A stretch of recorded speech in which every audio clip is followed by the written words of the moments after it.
This is Celt Father, Mark Gunn, and I find it intriguing that I know the names of lots of male composers through the centuries. Turlo, Carolyn, Mozart, Bach, but I can't name even one woman. So I got really excited to talk with Apryl Knight at Sherwood Forest Fair a few weeks back. She had me captivated by her knowledge of women in music through centuries. But first, I have a big change to share. I started this month with the goal to raise $1,200 on Patreon for my next album. Sadly, I've only raised about $100 in the past 18 days. There are lots of reasons for that, and one of my biggest is that I think crowdfunding will work much better on Kickstarter. And so I am pleased to announce a new Kickstarter for my Firefly album. Go to markgunn.com/Kickstarter to find out more about it. Pledge your support and get some great rewards in return. I have one more Facebook Live scheduled for next Tuesday at 11 a.m. Central. That's all the live internet shows that I have planned at present. Now, if you want a free internet show, then join me on Patreon. And YouTube just started offering free live streaming, so I'm going to give that a shot next month. All right, let's get on with the interview with Apryl Knight. This is Mark Gunn. I'm here with Apryl Knight, and we're at the Sherwood Forest Fair hanging out, and we were talking about women in music, and I thought it might be kind of cool hearing about her perspective. So Apryl got started on the circuit, in 2008, technically, yeah. And she started playing solo in 2012. She plays, what do you play? The bowed psaltery and the hurdy-gurdy and the flute and the penny whistle and the bowron and the pianonomicon, and I'm probably leaving something out, but there it is. And the piano, too. And the piano, yeah, but not at fair. No. Little I think most of what I think about you when you're at the fair is the psaltery, because I've been doing that for a number of years, and then most recently is the hurdy-gurdy, which you embrace. So how did you get into those two instruments? Well, so I started on piano when I was 2, and when I started doing Renaissance Fair, I'd been playing flute because I'd started on flute when I was 12 in, middle school band, and it's what I had, and it was portable, and you cannot take a piano to a Renaissance Fair. You just can't. It's a little big. So somebody told me about the psaltery, which is set up just like a piano, white keys on one side, black keys on the other side, except that it's strings. But it's close enough. And so I started doing that. Your mind can work that math. Exactly. No. I mean, it makes total sense. Okay. And then I was like, okay, I need something that will give me the flexibility and piano technique that will also give me more range. And I ended up with the hurdy-gurdy because it is a period instrument. It goes all the way back to the 10th century. It's got a piano keyboard, basically. And then you just turn a crank, which bows the strings for you. And now you mostly play medieval music, is that right? Mostly medieval. Or is it medieval Renaissance? It's kind of a mix, and it depends on where I am. Out here at Sherwood Forest Fair, my band, Tulsa Troubadours, and we're playing as much medieval music as we can. We're playing stuff that is specifically from this time period. But we're also... the 1190s, is that what it is? 1196 is where we are. So we've got a set that's all King Richard based, and we've got a bunch of the cantigas from 1250-ish. Wait, that's in the future. That's in the future. We're time travelers. Yes. It's kind of cool. This guy in a blue box said, "Here's this stuff, and you should do this." We do a little bit of stuff from the 1700s, but most of it is like SCA appropriate 1650 and before. Gotcha. And what got you into doing all the medieval stuff? It's exciting, and not as many people do it, and I like trying to be a trailblazer, sort of. And if everybody is out there doing, the exact same Celtic songs that everyone loves and all the same stuff, and then you're not standing out. And so in order to do something a little different, we're at a medieval fair playing medieval music. Which is definitely different. Shocking. You don't, I mean, actually, and there's not many Renaissance musicians actually at fairs, right? I mean, there's some. Medieval or Renaissance. There's a few. There's some. Who do you got? Well, Worthy Waits of Whimsy, they're not out here anymore, but they used to be, and they did some really nice, like, medieval stuff, recorder quartets, some nice stuff. A lot of people will do one or two songs, that are appropriate and medieval period and so on and so forth. But I'd say for the most part, nobody makes it like their full-time set. Yeah. So that's kind of what we're going for out here. Yeah. Anyway. Okay. Now, women in music. You mentioned this as something you and I could talk about a little bit, which it's really kind of fascinating because women are underrepresented throughout music, so. Whether today and I'm sure even more so in the history. But you seem to know a little bit more about that than I do. Well, I've gone looking specifically. So I did a music degree, and you go through the music history book, and for every one woman they talk about in your music history class, you're going to have maybe 15 guys. And so you don't hear as much, and there are tons of women that did interesting stuff. Mozart's sister was pretty cool. Oh, really? But you don't hear about her because... I have heard about her vaguely. Vaguely. Yeah. But no, you hear. About that. And she actually wasn't allowed to perform as much because she was a girl. And so their father didn't let her perform as much as he let Wolfgang perform. Wow. So that sort of thing is very prevalent in history.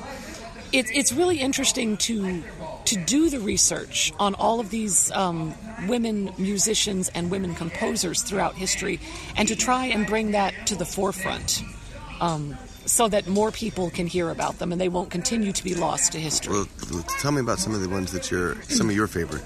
So my next album that I'm going to be doing is actually about Hildegard von Bingen's songs, and she was a nun in the medieval period.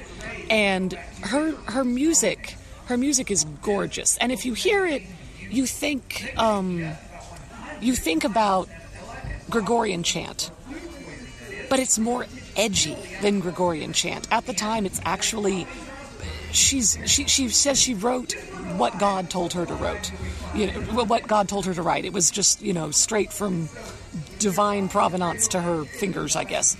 But it's exciting, and there's stuff that happens that you don't hear in Gregorian chant. It's way more, it's different.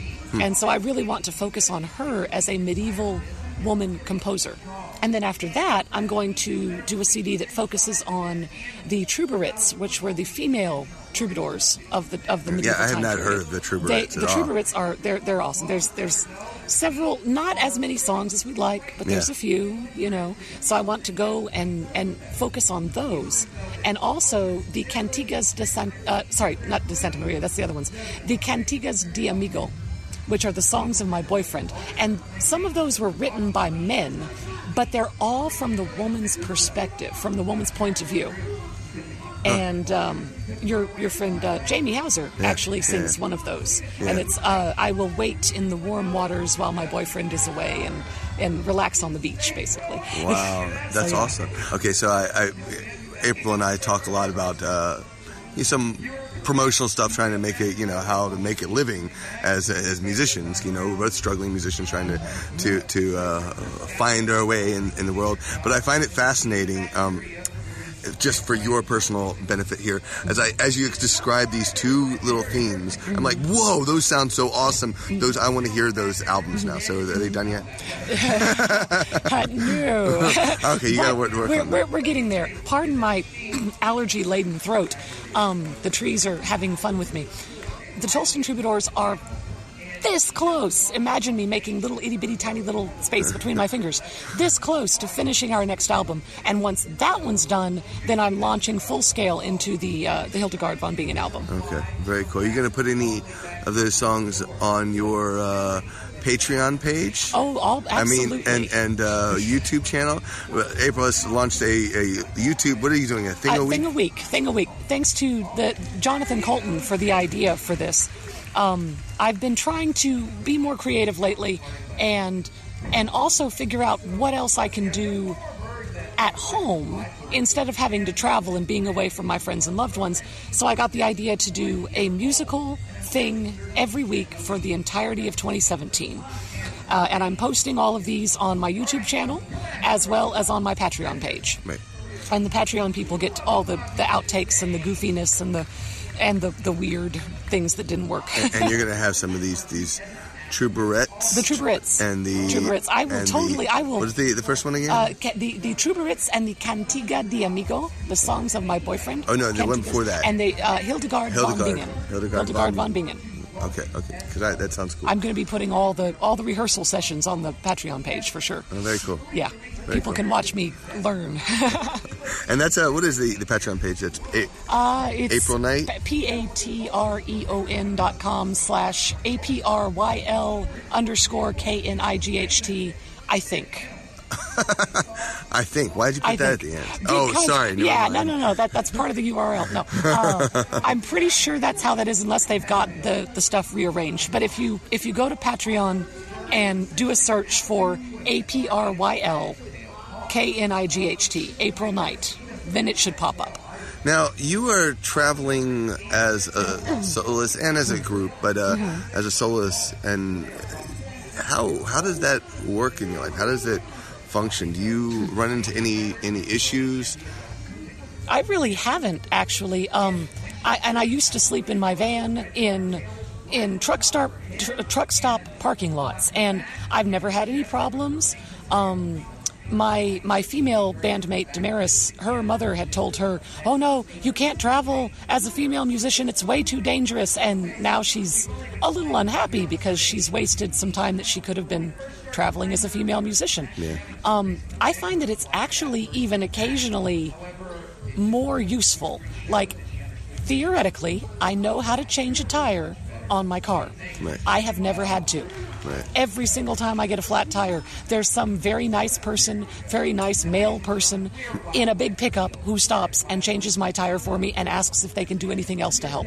Yeah. And so I think it actually works in my favor most of the time. People are pretty nice People overall. are generally really nice, yeah. And you occasionally run into the horrible people, but fortunately, I don't think they're out there that much. Yeah. That's fantastic. Mm-hmm. Do you have any specific tips that you would share for anyone else that would women that you would like to go play music or who want to travel, period? Oh, just, find out what you want to do and go and do the thing. It always helps to be prepared, but this works for, anybody, male, female, intersex, whatever.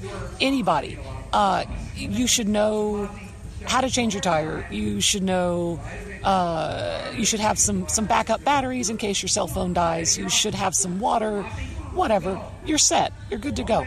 Go and travel. Go and find someplace amazing. I travel basically sort of based on where all of the best vegan cupcakes are. Vegan desserts. Oh, where can I go for a cookie? And you are vegan, right? I am vegan, yeah. Yes. And you've been vegan 2005. So a long time. Wow. Now, this is one of the things that I do remember being a little bit boggled one day when I think I saw a Texas Renaissance Festival, and I was out getting my steak on a stick, and realized, and I saw you or something, and I was like, what do you eat? Because there's no food for vegans at TRF at the time. At TRF. I don't know about now. At TRF, the last time I went down there was a Greek place that would give me just my brain is wanting to say fajita, that's not right. Gyro. Just like the Gyro veggies and stuff in pita. I'm not sure exactly how valid that really was, but generally I bring my own food. Yeah. From just meal replacement bars. If you can find a place that, here at Sherwood, we've got the Jerusalem Cafe, and they have an entire vegan platter with hummus and dolmas and falafel and salad and Israeli pickles, and it's really good. So just look around. If you can find a Middle Eastern place, they're more likely. Do you find it difficult traveling as a vegan? Not usually. You just plan ahead and get the food. Happy Cow. The Happy Cow app is my best friend. They will pull up any city, and it'll tell you where you can go. Oh, nice. And then at the very, very, very least, if you're in the middle of absolutely nowhere and there are no good restaurants at all, the 7-layer burrito at Taco Bell minus the sour cream and minus the cheese is totally vegan. It's not really food, but it's totally vegan. That does raise whole nother world. It will keep you from starving. All right. So now you have, how many albums do you have right now? I have 2 solo albums, and Tolston Troubadours has 1. We are about to finish our 2nd. And occasionally you come carrying a copy of Irish Drinking Songs for Cat Lovers. Every once in a while, since I believe I played on 3 of those tracks and meowed on a 4th. Yeah. Even better, so. All right. You can find it all at aprilnight.com. Okay. Yeah. And if you have any parting words, any parting thoughts about life, traveling, women in music, what kind of inspiration, what words of wisdom and inspiration could you give to someone who wants to follow your path? I would say if anybody is wanting, especially women that are wanting to have a career in music, to perform music, to travel as a performer, do it. Absolutely do it. If you, I'm sure Mark will have some links in this. If you would like to contact me through my website, I will help you as much as I can. And I think that all women need to help each other as much as we can, so that we can excel in all the things that we would like to do. And awesome. Being creative is so important right now. And I send that same offer to myself. I mean, I'm not saying I can help you with the women part. Exactly.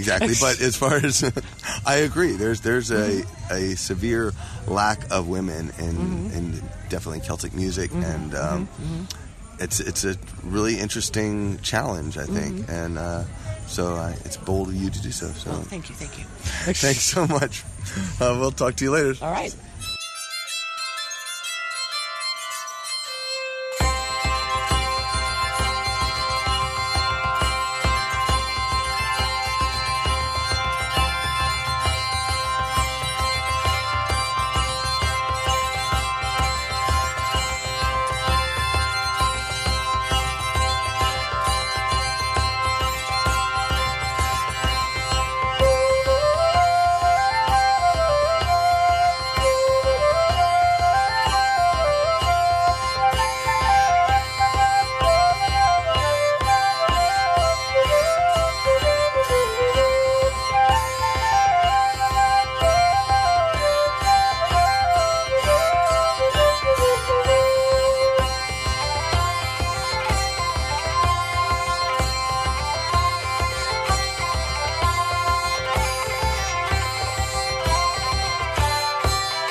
If you enjoy the show, then please subscribe to the mailing list and podcast at keltfather.com.